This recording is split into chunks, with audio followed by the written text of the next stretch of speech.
Hello and welcome to the Capsim GlobalDNA CompXM. Remember this guide for Capsim GlobalDNA CompXM with 4 rounds and 5 quizzes. 4 rounds and 5 quizzes.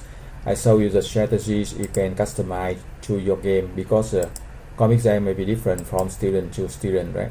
So this video for production, you can check the previous video for the marketing and previous video for R&D. This video number 3 for the production.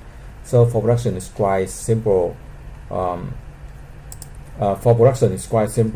update the automation, increase automation and increase capacities, and we have two product in 3 markets. So we calculate the production and outsource for each market. As you see on the screen, to make sure we have use all the capacity and outsource the rest, right? So we have that. For the 2 new product we added here, we not started production yet. Like we will start that next round. So that's very important.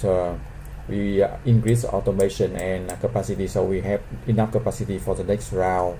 Increase automation to increase quality and reduce the errors, reduce the cost. If you need any other support or question, you can send the email. Thank you for watching. Good luck and success.